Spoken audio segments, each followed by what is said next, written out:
राजा साहब, सज्जनों, हमारे लिए तो एक मुश्किल है। मैं गुजराती तो बोल ही नहीं सकता हूँ और हिंदी भी कोई विशेष ठीक नहीं बोल सकता हूँ। खैर, आप लोग क्षमा कीजिएगा। ये जो कृष्ण भावनामृता संघ हम लोग बनाया है, international society for Krishna concept, इसका उद्देश्य यही है कि सारा दुनिया में जो सब लोग एक भ्रम में है, तो क्या भ्रम है? वो समझता है कि इस दुनिया में रुपया पैसा खूब पैदा करके और भोग करेंगे और उसी में मैं सुखी रहूंगा। ये सब दुनिया में चल रहा है। तो किसी तरह से रुपया ले आओ और भोग करो।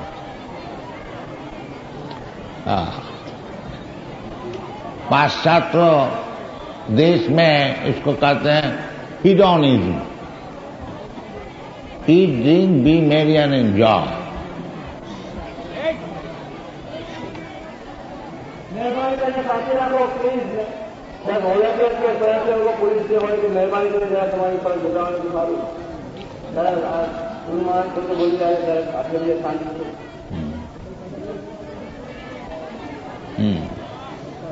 प्लीज शांति रखो, मेहरबानी बीमारी करेंगे अगर कुछ आए तो ये मतलब गुरुवार वो तो बोली रहा है शांति रखो। बैठिए। हम लोग कहते हैं नदी जाके आठ बजा नदी जाओ तो श्री चैतन्य महाप्रभु आज से 500 वर्ष पहले ये संकीर्तन मूवमेंट आंदोलन, संकीर्तन भगवान का नाम का प्रचार, भगवान और भगवान का नाम कोई प्रभेद नहीं है। नाम चिंता मणि कृष्ण, शास्त्र में बताते हैं जो भगवान का नाम जो कृष्ण और भगवान का नाम जो राम, ये स्वयं भगवान है। नाम चिंता मणि कृष्ण, चैतन्य रस विग्रह, जैसा भगवान विग्रह मूर्तिमान पूर्ण चेतन, इसी प्रकार भगवान का जो नाम वो भी पूर्ण चेतन। नाम चिंतामणि कृष्ण चैतन्य रस विग्रह। उसका और अच्छी तरह से समझाने के लिए शास्त्र कहते हैं पूर्ण शुद्ध नित्य मुक्त अभिन्न त्याग नाम नामिना।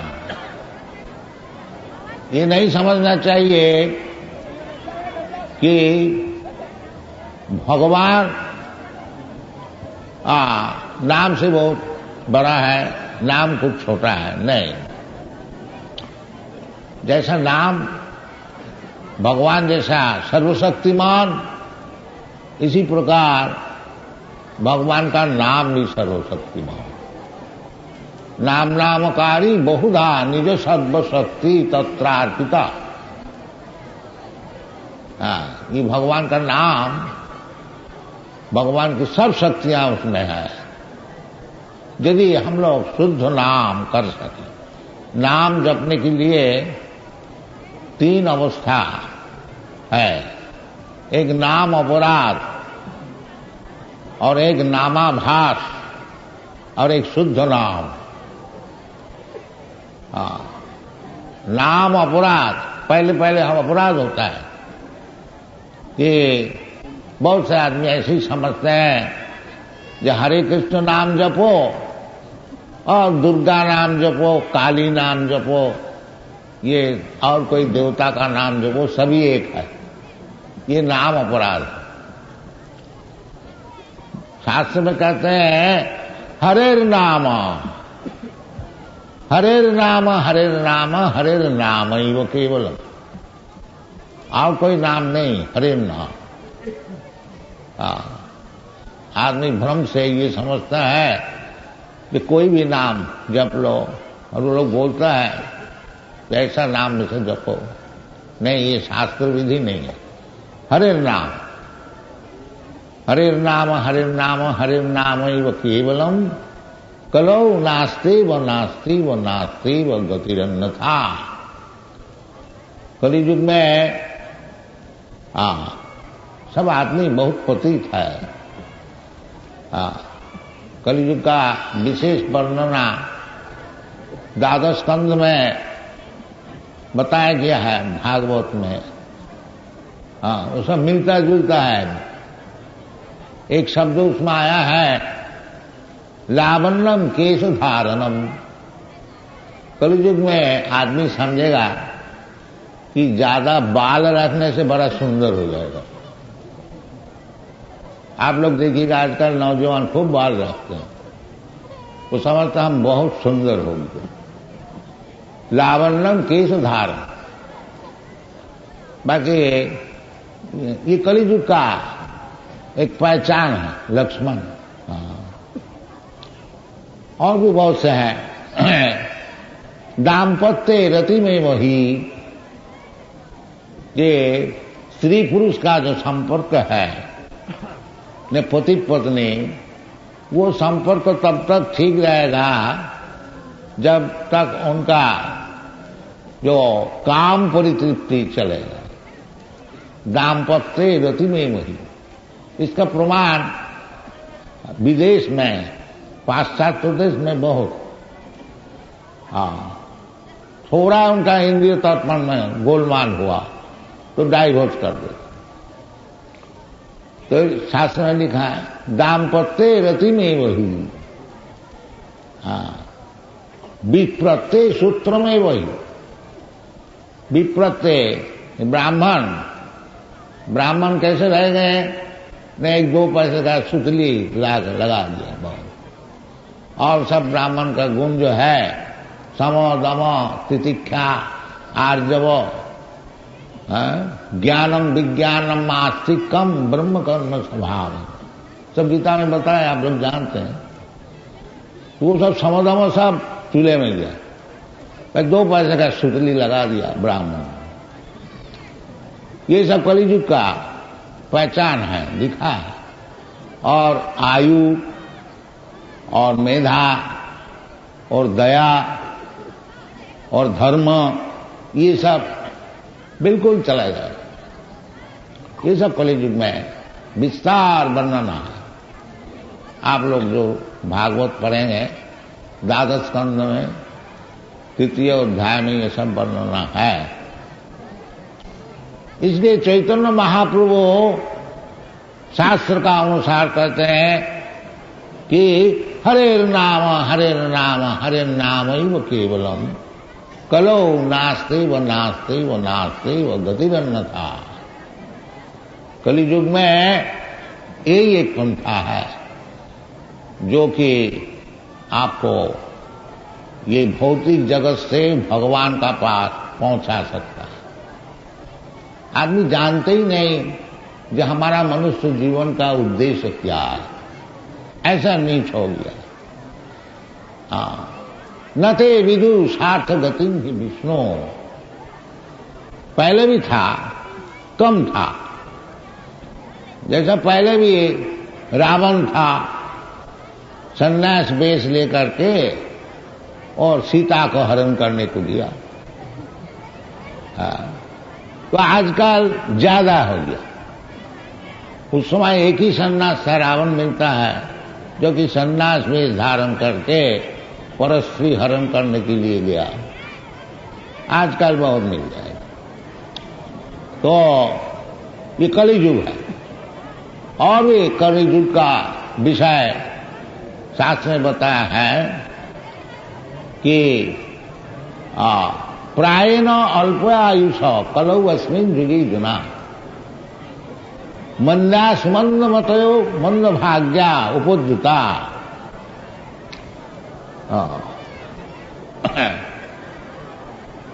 उपद्रव क्या क्या चीज है वो भी बताया है। दुर्भिक्ष करो पीड़िता, एक तरफ से खाने को चीज नहीं मिलेगा और दूसरी तरफ से गवर्नमेंट खूब टैक्स लगाएगा। दुर्भिक्ष करो पीड़िता, आदमी सब परेशान होकर के आच्छिन्न दारिद्र्येण गच्छन्ति गिरिकाननम। बहुत ही कलियुग का जो दुर्दशा की वर्णना है शास्त्र में सब दिया हुआ है और उपाय भी बता दिया है। ये कलियुग में जीवन को सफल करने के लिए एक ही उपाय है, ये भी सुखदेव गोस्वामी ने बताया। कलौ दोष निधि राजन अस्ति जी को महान गुण कीर्तनादेव कृष्ण मुक्त संग परम भजे। अनेक प्रकार विवेचना है शास्त्र में, उसी का अनुसार ये हरे कृष्णा आंदोलन हम लोग सारा दुनिया में फैला रहा हूं और उसका कुछ कुछ फल भी मिल रहा है। आप लोग देख रहे हैं ये सब यूरोपियन अमेरिकन बॉयज गर्ल्स बच्चे भी अब सामने देख रहे हैं। एक बरस बच्चे भी नाच रहे हैं। यह ऐसी चीज है। इसको कोई आर्टिफिशियल नेचुरल है, स्वाभाविक नित्य सिद्ध कृष्ण भक्ति साध्य को भी न है। श्रवणादि शुद्ध चित्ते करे उदय। भगवत भक्ति, भगवान कृष्ण का भक्ति जो है वो कोई सिखाने का चीज नहीं है, वो भीतर में सबका हृदय में है। नित्य सिद्ध परपेचुअली नित्यकाल है, क्योंकि भगवान से हम लोग का बहुत घनिष्ठ संपर्क है। जैसा पिता पुत्र, पिता से पुत्र का संपर्क बहुत घनिष्ठ है। बहुत दिन पिता चाहे पुत्र परस्पर छोड़ करके अगर विदेश में रहा, फिर बहुत दिन बाद जब मिलते हैं तो वो जो पिता पुत्र का स्नेह है वो अटूट रहता है। इसी प्रकार भगवान से हम लोग का जो संपर्क है वो अटूट है। बाकी कलियुग में पाप का कारण वो ढका हुआ, उसको जगाना चाहिए और कुछ। चेत दर्पण मार्जनम, वो जगाने के लिए चित्त दर्पण जो है, दर्पण का अर्थ होता है वो आईना जिसमें से आप लोग सब आपका स्वरूप देखते हैं, वो मैला से ढक गया, उसको साफ करना, चित्त को साफ करना। इसलिए हम लोग कृष्ण कॉन्शसनेस, कृष्ण भावना अमृत, भावना तो है हम लोग को, अनेक विषय हम लोग सोचते हैं, सोच के काम करते हैं। बिना भावना एक सेकंड भी हम लोग नहीं रह सकते हैं। तो वो भावना को शुद्ध करना चाहिए, केवल कृष्ण को भावना होना चाहिए, बस जीवन सफल। इसका नाम है कृष्ण भावनामृत। श्री रूप गोस्वामी बताया है कृष्ण भक्ति रसोभाव, कृष्ण भक्ति रसोभावामृत। क्रियताम यदि कुतो विलंभते। रूप गोस्वामी बताया कि कृष्ण भावनामृता यदि कहीं आपको खरीदने को मिले तो आप बहुत जल्दी खरीद लीजिए। कृष्ण भाव रसम, कृष्ण भाव रसामृतमति क्रियताम यदि कुतो विलंभते। तो ये चीज खरीदने के लिए कुछ दाम देने पड़ेगा तो वो भी बताया। तत्व लौल्यम एकलम मूल्यम। यदि आप कृष्ण के लिए थोड़ा लोभी हो जाएंगे, ये इसी जीवन में हमको कृष्ण चाहिए, जैसा हम लोग रुपया के लिए लोभी हो जाते हैं, सुंदरी स्त्री के लिए लोभी हो जाते हैं, उसी प्रकार यदि कृष्ण में लोभी हो जाएंगे तो हमारा जीवन सफल हो जाएगा। यही पद्धति, यही हम लोग सिखा रहे हैं। भगवान खुद ही बताया भगवद गीता में, मैया शक्त मना प्रार्थ जोगन जुंजन मदाश्रय असंशयन समग्र माम यथा गैस्यति तत्सु। भगवान में लोभ होने का आसक्ति, जैसा हमारा आसक्ति है दुनिया में,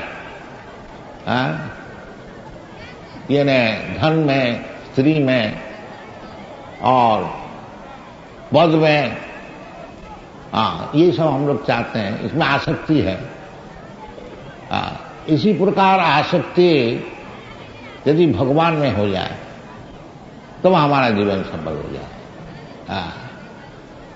वही चीज कृष्णा, ये जो कृष्णा कॉन्शसनेस मूवमेंट है, किस तरह से दुनिया का आसक्ति कृष्ण में हो, ये हम लोग का प्रयास है और कुछ।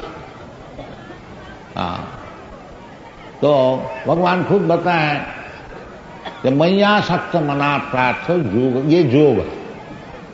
किस तरह से कृष्ण का चरण में आसक्ति हो, इसका नाम है भक्ति योग।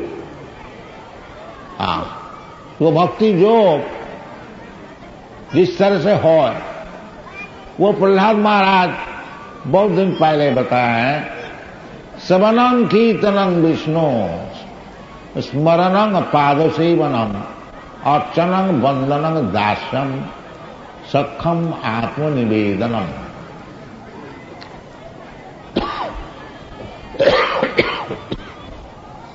Very water. Now he shall go for water.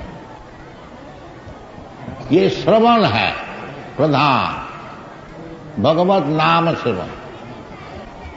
अतः श्री कृष्ण नामादि, ये नाम श्रवण, हरे कृष्णा, ये श्रवण से हम लोग पहले शुरू करते हैं। केवल श्रवण में यदि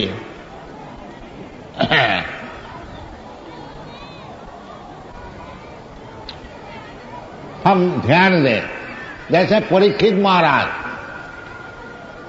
महाराज मरने में 7 रोज बाकी थे, तो वो केवल श्रवण किया श्रीमद् भागवत। श्री विष्णु श्रवणे परीक्षित महाराज केवल श्रवण किया, बैठ गया श्रीमद् भागवत। और सुखदेव गोस्वामी केवल कीर्तन किया। ये एक एक आइटम है, श्रवणम कीर्तनम विष्णु। चाहे भगवान का नाम श्रवण कीजिए। देखिए कलियुग का प्रभाव है, ये नाम श्रवण करने में भी बाधा। बैठ के थोड़ा शांति से भगवान की नाम कीर्तन श्रवण करें, वो भी चित्त नहीं लगा सकते हैं। इसलिए ये श्रवण से ही चित्त संयम होगा। शास्त्र चेत दर्पण मान, पहले वो ठीक नहीं लगता है। जैसा कोई व्यक्ति का वो क्या नाम, जॉन्डिस, पित्त रोग किसी का हो जाता है तो उसको मिश्री दीजिए, वो बोलता है ये तीत है, कटु है, क्योंकि पित्त रोग से मिश्री सबको ही जानते मीठा है, बाकी उसको जीवा में वो कटु लगता है।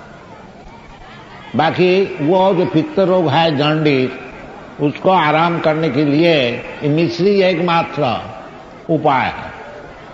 तो मिश्री खाते खाते वही मिश्री मालूम होगा बड़ा मिष्ट है, सुमिष्ट है। इसी प्रकार ये भगवान का नाम कीर्तन, ये जो हम लोग भौतिक जगत का जो रोग है, ये रोग का कारण अच्छी नहीं लगती। बाकी ये रोग मिटाने के लिए ये ही मात्र उपाय है और कुछ नहीं है। हरे नाम हरे नाम हरे नाम। इसलिए थोड़ा जबरदस्ती मन को बैठाना चाहिए। यही है साधना। अभ्यास योग युक्तेन चेतुषा नान्यगामिना। जिसका मन बड़ा चंचल है, उसको अभ्यास योग करना चाहिए। इसका नाम है तपस्या। मनुष्य जीवन जो है ये तपस्या करने के लिए है। ये कुत्ता भेड़ी का ऐसे नहीं होना चाहिए। कुत्ता भेड़ी सुअर जैसा दिन भर परिश्रम करता है थोड़ा खाने के लिए, कलियुग में ये जो अवस्था आई है कि 2 रोटी के लिए आदमी गधे का ऐसा परिश्रम करता है, ठेला ठेलता है, स्त्री पुरुष मिल करके। ये कोई मनुष्य का काम है ये? बाकी कलियुग में ये सब हो रहा है और भी होगा। 2 पैसे के लिए आपका पुत्र आपका वक्षस्थल में छुरी लगा देगा। ये सब टाइम आता है 2 पैसे के है, सब भागवत में लिखा है। ये सब क्रमशः टाइम बहुत ही खराब आएगा और इसका एक ही मात्र उपाय है हरे नाम हरे नाम हरे नाम एव केवलम कलौ नास्ति व नास्ति व नास्ति। ये शास्त्र का वचन है। इसलिए हम लोग का अनुरोध यही है तो किसी अवस्था में आप रहिए, ये हरे नाम को जपा कीजिए। इसमें आपको कोई नुकसान नहीं है। अगर आप समझे कुछ लाभ भी नहीं है, लाभ तो बहुत है, बाकी आपको मालूम नहीं। खैर नुकसान तो है ही नहीं। अब रास्ता में चल फिर रहे हैं और यदि हरे कृष्ण कृष्ण कृष्ण हरे हरे हरे राम राम राम ये नाम को जपा करें तो आपको क्या नुकसान हो जाएगा? लाभ जो होगा तो पहले मालूम, पीछे मालूम होगा, बाकी अभी तो कुछ नुकसान तो नहीं है। और भगवान का नाम कीर्तन करने में कोई परिश्रम भी है नहीं।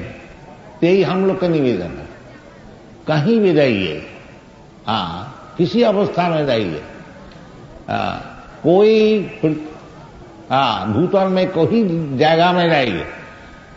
अब देखिए ना, ये लोग सब यूरोप अमेरिका में, ये तो हिंदू भी है नहीं और भारतवर्ष में है नहीं। ये सब उनका जन्म तो कहां कहां हुआ है, तो क्यों ये लोग नाम करते हैं? कोई नाम करने में कोई मुश्किल है क्या? नहीं, मुश्किल कोई नहीं है, नुकसान भी कोई नहीं। बाकी यदि आप नाम जपा करेंगे, ये जो हृदय में तमाम गर्दा सब इकट्ठी हो गया, वो सब साफ हो जाएगा। चेत दत्पनमार्जनम। और हमारा जो तकलीफ है इस दुनिया में, असल तकलीफ जो है तो हम लोग समझता ही नहीं। जन्म मृत्यु जरा व्याधि दुख दोषानुदर्शन। ये भगवान secondly control attention will be there.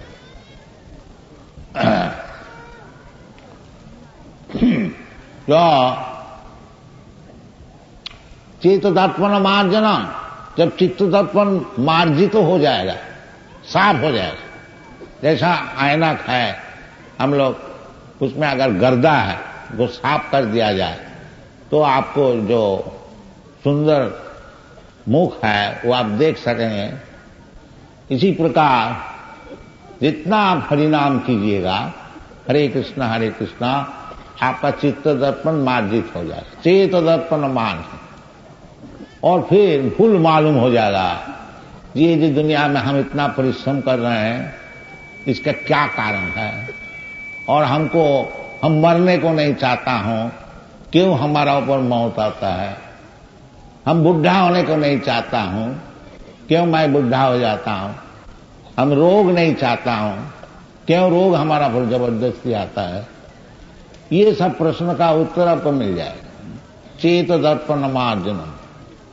और जब ये सब प्रश्न का उत्तर आपको मिल जाएगा तो भव महादावाग्नि निर्वापनम, ये जो भौतिक जगत में आग जल रहा है सबके लिए, वो जो बड़े बड़े गवर्नमेंट मिनिस्टर है उसको लिए भी आग जल रहा है, और जो रास्ता में रोजाना नौकरी करके रोटी पका उसके लिए भी आग जल रहा है। ये बात नहीं है जो आपको कोई अच्छा पदवी मिल जाए और पैसा मिल जाए तो ये आग बुझ जाएगा, नहीं, ये बात नहीं। ये सब हम लोग साक्षात देखा है, हम नाम लेने नहीं चाहते। वो चलता है भव महादावाग्नि। दावाग्नि इसको नाम क्यों लिया गया है? दावाग्नि का अर्थ होता है वो जो जंगल में आग लगता है उसका नाम है दावाग्नि। वो जंगल में कोई आग लगाने को नहीं जाता है दुश्मनी करके, बाकी प्रकृति का ऐसा ही नियम है, वो जंगल में भी आग लग जाती। इसी प्रकार आपका परिस्थिति में भौतिक जगत में जो आप अगर आग लगाने नहीं भी चाहते हैं तो आग लग जाएगा। जैसा लड़ाई होती है कभी कभी, कई लड़ाई हो गई, कौन चाहता है बाकी लड़ाई होती, वज्रपात होता है, रोग होता है, बहुत से विषय। एक आपका मित्र है वो आपको शत्रु हो जाता है, अपना पुत्र भी शत्रु हो जाता है। ये दुनिया का नियम है, इसका नाम है भव महादावाग्नि। आप आग लगाने को चाहते नहीं, बाकी आग लग जाए। इसीलिए तो इसलिए चेत दर्पण मार्जन होने से जब हमको समझ में आएगा कि मैं तो कोई भौतिक वस्तु है ही नहीं, उसका नाम है चेत दर्पण मार्जन। मैं तो ये शरीर नहीं है। कहेंगे अभी ये जो हमारा भौतिक सभ्यता चल रहा है सब देहात्म बुद्धि। हम सोचते हैं हम भारतीय है, ब्राह्मण है, और ये बंगाली है, गुजराती है, ये अनेक प्रकार, और भी समझते हैं हम अमेरिकन है, हम वो है वो है। ये सब हम लोग, ये सब कुछ नहीं है, ये सब जंजाल है। इसलिए चैतन्य महाप्रभु कहते हैं चेत दर्पण मार्जनम।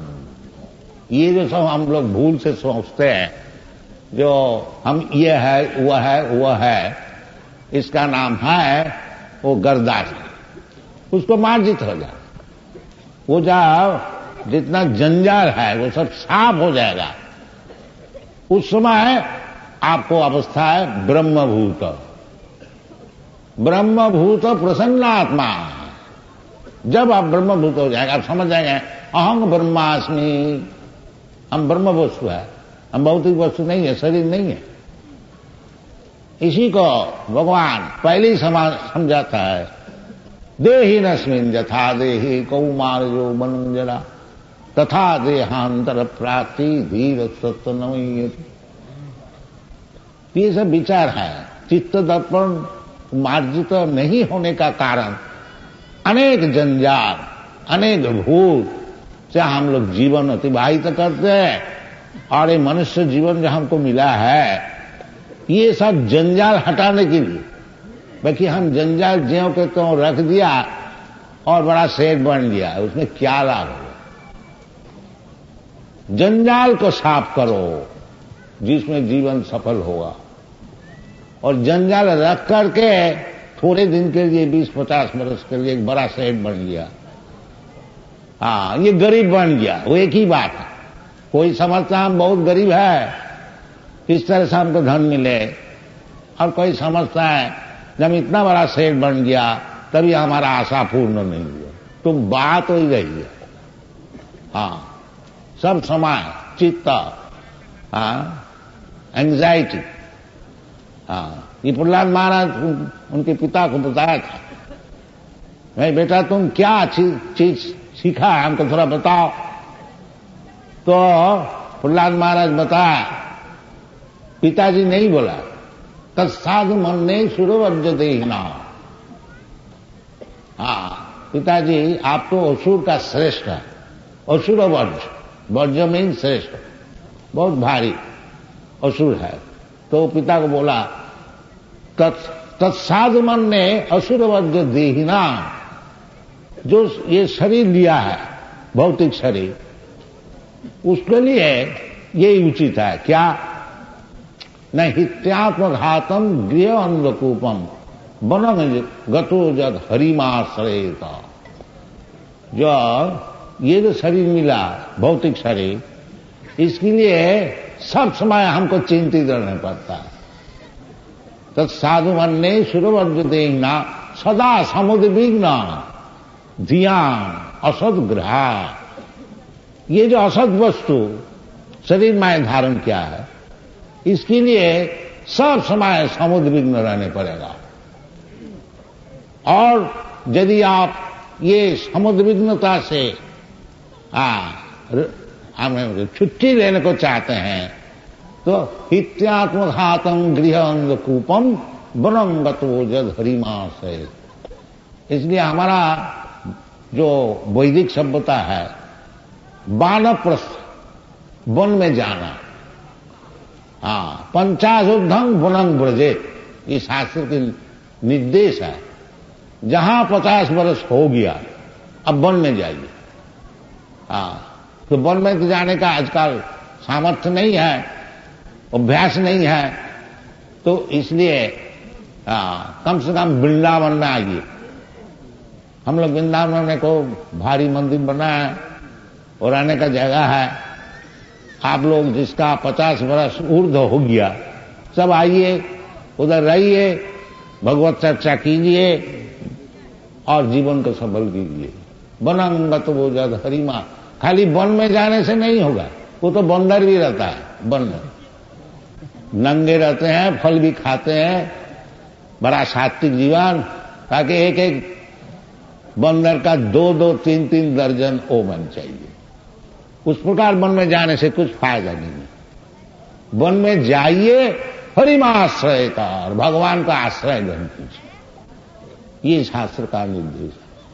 हाँ तो जहां तक हो हम लोग सब सुविधाएं देने के लिए प्रयत्न कर रहा हूं। सब आश्रम भी बना रहा हूं और मंदिर भी बना रहा हूं और रहने का जगह भी है। तो कम से कम 50 ये जो सिद्धांत है कि हम कभी घर छोड़ेंगे नहीं, ये ठीक नहीं है। तो फिर सदा समुद्विग्न धियामसत देहा हित्यात्मघातम गृह अंगकूपम, ये वैदिक सभ्यता नहीं है। वैदिक सभ्यता है वर्णाश्रम धर्म, ये असल धर्म है। 4 वर्ण 4 आश्रम, 4 वर्ण ब्राह्मण क्षत्रिय वैश्य शूद्र, ये जरूर होना चाहिए, नहीं तो समाज उच्छृंखल है। ब्राह्मण समदम तितिक्षा, ये सब विद्वान होकर के सबको सिखाएंगे, क्षत्रिय शासन करेंगे और वैश्य अन्न उत्पादन करेंगे, अब शूद्र जो कुछ जानते हैं नौकरी करेंगे बस। इसी प्रकार ब्रह्मचारी, वानप्रस्थ, गृहस्थ, सन्यास, ये सब नियम को पालन करना चाहिए, तभी सुखी होंगे। और केवल स्वर्गधा का ऐसा परिश्रम करते, लाओ पैसा, लाओ रोटी, ये कोई सिविलाइजेशन नहीं। इसमें दुनिया नाश हो गया। तो इसलिए हम लोग का आप लोग से निवेदन है कि ये जो कृष्ण कॉन्शियसनेस मूवमेंट आंदोलन है, इसको अच्छी तरह समझिए। ये कोई मैन्युफैक्चर नहीं है, एक हमारा मगज में कोई बुद्धि आगे एक लगा दिया, नहीं। ये जगलड़ी नहीं है, ये साइंटिफिक, वैज्ञानिक, शास्त्र सम्मत। इसको आप लोग अच्छी तरह से समझिए, इसको लीजिए और जिस तरह से आपका जीवन सफल हो सके उसके लिए कार्य कीजिए। इतना ही आप लोग से निवेदन है। और वो सब काम बड़ा सुंदर से हो जाए यदि केवल आप ये हरे नाम हरे नाम हरे नाम ही वो केवल चित्त दर्पण हो जाएगा, चित्त दर्पण मार्जित हो जाएगा। ब्रह्मभूत प्रसन्नात्मा, चित्त दर्पण मार्जनम भव महादाभाग्नि निर्वापनम श्रेय कैरव चंद्रिका वितरणम विद्यावधु जीवनम आनंदाम्बुधि वर्धन।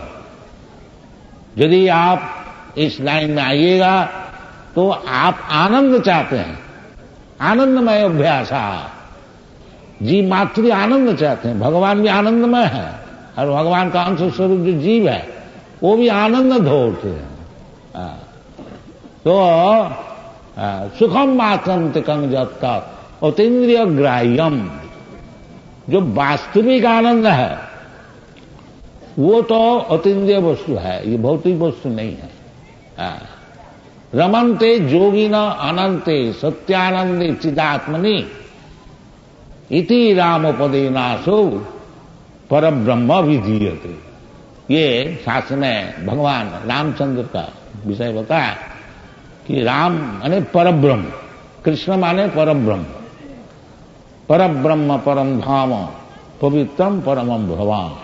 और भगवान राम और भगवान कृष्णा, कृष्णा हरे राम, ये कोई फर्क नहीं। जब आप शुद्ध नाम कीर्तन करेंगे तो समझ लीजिए कि भगवान रामचंद्र, ये बलराम, कोई भी राम, भगवान का एक परशुराम हुआ, एक बलराम हुआ और एक भगवान रामचंद्र हुआ, सभी एक है। तो वही नाम चिंतामणि कृष्ण, नाम को जप करने से आप चाहे राम का भक्त हो, कृष्ण का भक्त है, समझ लीजिए भगवान रामचंद्र और कृष्ण आपका जीवा में आकर के नाच रहे हैं। इस भावना से यदि आप नाम कीर्तन कीजिए तो आपको जीवन सफल होगा। विद्यावधु जीवन आनंदाम्बुधि वर्धनम प्रतिपदम पूर्णामृतास्वादनम, ये चैतन्य महाप्रभु की आशीर्वाद है, ये बताएं। तो आप लोग जिस अवस्था में रहिए और इसके लिए कोई पैसा खर्च नहीं है, एक दफे देख लीजिए जो हरे नाम करने से क्या क्या फायदा। सब समय कीर्तनीय सदा हरि। ये भी चैतन्य महाप्रभु बताएं कि अगर आप नाम जप कर रहे हैं तो कोई बोलेगा ये पागल है।